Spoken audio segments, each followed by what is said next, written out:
দখল হয়ে গেছে নাটোর শহরের বেশিরভাগ ফুটপাত, তাই রাস্তা দিয়েই হাঁটতে বাধ্য হচ্ছেন পথচারীরা। এতে প্রায়ই ঘটছে দুর্ঘটনা। তবে দুর্ভোগ লাঘবে শিগগিরই ব্যবস্থা নেওয়ার আশ্বাস দিয়েছে স্থানীয় প্রশাসন। নাটোর প্রতিনিধি বুলবুল আহমেদের প্রতিবেদন। নাটোর শহরের ট্রাফিক মোড় এবং স্টেশন বাজারের মূল সড়কে স্থায়ী ও অস্থায়ী স্থাপনা নির্মাণ করে চলছে ব্যবসা। কোথাও কোথাও সড়কের দুপাশ দখল করে আটকে দেওয়া হয়েছে হাঁটার পথ, এমনকি টিনের বেড়া দিয়ে বন্ধ করা হয়েছে যাতায়াত। পথচারীদের অভিযোগ, ফুটপাত দখল হওয়ায় মূল সড়ক দিয়ে হাঁটাচলা করতে হচ্ছে।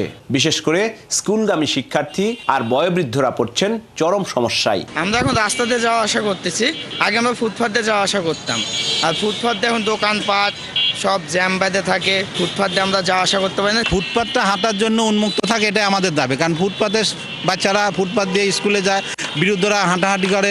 অন্যদিকে পথচারীদের দুর্ভোগের কথা স্বীকার করে ফুটপথ দখলকারী দোকানিরা বলছেন, পৌর হকার্স মার্কেটে হকারদের বরাদ্দ না দিয়ে প্রভাবশালীরা দোকান করে আছে।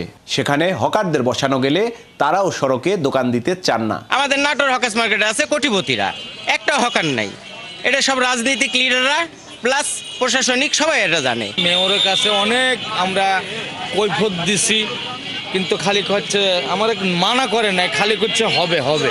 নাটোরের স্থানীয় প্রশাসন বলছেন, সড়ক এবং ফুটপাত দখল মুক্ত করতে দ্রুতই ব্যবস্থা নেওয়া হবে। যানজট নিরসনের লক্ষ্যে আমরা কাজ করার জন্য বদ্ধপরিকর, এবং এই গুলোর সাথে যে সংশ্লিষ্ট দপ্তর সংস্থাগুলো আছে তাদেরকে নিয়ে আমরা বসে একটি কর্মপরিকল্পনা তৈরি করব।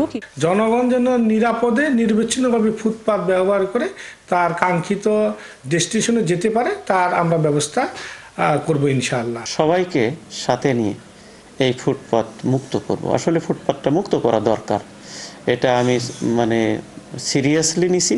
2017 সালে 78 কোটি টাকা ব্যয়ে শহরের প্রধান সড়কের হরিশপুর বাইপাস থেকে বেলঘরিয়া বাইপাস পর্যন্ত 7 কিলোমিটার সড়কের দুপাশে ফুটপাত নির্মাণ করে সড়ক বিভাগ। পরে আরও 28 কোটি টাকা ব্যয়ে শহরের সায়াবানী মোড় এলাকা প্রশস্ত করা হয়। এর মধ্যে চক্রামপুর মাদ্রাসা মোড়, কানাইখালী ট্রাফিক মোড়, স্টেশন বাজার ও চকবদ্যনাথ এলাকার 4 কিলোমিটার অংশ দখল করেছে ব্যবসায়ীরা।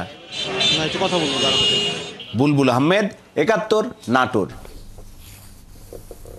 দর্শক, এই বিষয়ে আরো তথ্য জানাতে আমাদের সাথে যুক্ত হচ্ছেন সহকর্মী বুলবুল আহমেদ।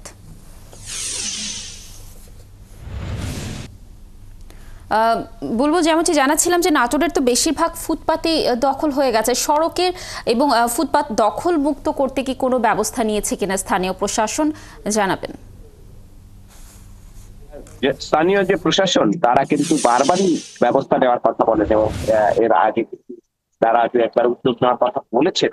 তার যদি কোনো ব্যবস্থা আমরা তাদের শহরে, আপনি নিশ্চয়ই দেখতে পাচ্ছেন, দেখতে পাবেন যে এই শহরের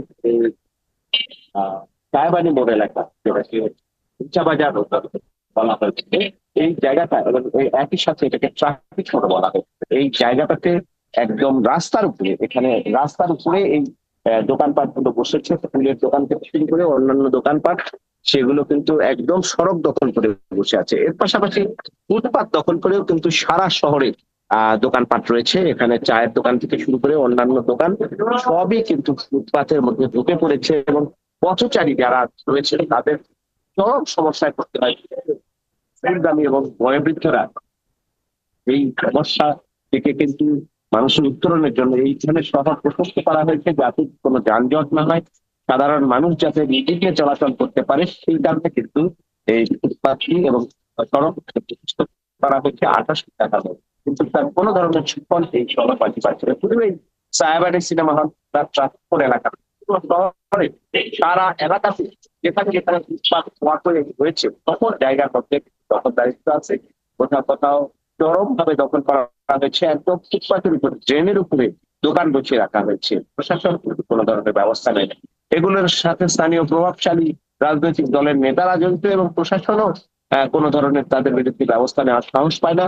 কোনো কোনো ক্ষেত্রে স্থানীয় প্রশাসনের পুলিশ কিংবা জেলা প্রশাসনের সিভিল অ্যাডমিনিস্ট্রেশনের যারা কর্মকর্তা রয়েছে তাদের কর্মচারীদের বিরুদ্ধে এগুলো জায়গা থেকে নানান ধরনের সুবিধা নেওয়ার কথা হচ্ছে, যে তারা অল্প দামে পণ্য কিনে সেই কারণে এবং বিগত দিনেও কিন্তু জেলা প্রশাসন বা পুলিশ তারা কিন্তু বলেছে, বারবারই তারা বলে থাকেন যে আমরা এই দ্রুতই ব্যবস্থা নিব, কিন্তু এই দ্রুত ব্যবস্থা তারা নেয় না। এবং এখানে কেন্দ্রীয় মসজিদ যেটি রয়েছে আমাদের শহরে, তার পাশে যে ওয়াকওয়ে, সেইখানেও কিন্তু মসজিদ কমিটির লোকজন একদম ফুটপাতের মধ্যে দোকান বসিয়ে দিয়েছেন। সেটি বন্ধ করতে গিয়ে কিন্তু জনগণ, এখানকার যারা সচেতন মহল এবং নাটক ইসলামের সদস্যরাও তাদেরকে অনুরোধ করেছিলেন তাদের চলাচলের জায়গা সেই এবং অন্যান্য মানুষজনের বাড়িঘর রয়েছে সেগুলো ফুটপাত বন্ধ করে কিন্তু তারা এখানে দোকানপাট এখনো চালু রেখেছে। এবং প্রশাসনের কাছে, জেলা প্রশাসন এমনকি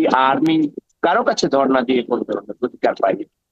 এখানে প্রভাবশালী এই শহরের যারা যখন যে রাজনৈতিক দল সুবিধাজনক অবস্থানে থাকে, তখন তাদের নেতাকর্মীরা এই হকারদের কাছ থেকে, দোকানদারগুলোর কাছ থেকে টাকা পয়সা নিয়ে তাদেরকে বসিয়ে দেয় জন্য তাদের বিরুদ্ধে প্রশাসন তেমন কোনো ব্যবস্থা নিতে পারেন না। অন্যদিকে এই হকাররা যারা ফুটপাতে বসেছেন তাদেরকে দোকান বরাদ্দ না দিয়ে এই পৌর হকার মার্কেটে কোটিপতিদেরকে বরাদ্দ দেওয়া হচ্ছে রাজনৈতিক বিবেচনায়। সেই বিষয়টাও কিন্তু তারা আক্ষেপ করেছেন। যদি এই হকারদেরকে তুলে অন্য কোনো জায়গায় পৌরসভা যদি তাদেরকে একটা মার্কেটের ব্যবস্থা করে দেয়, সেখানে তারা বসতে পারে।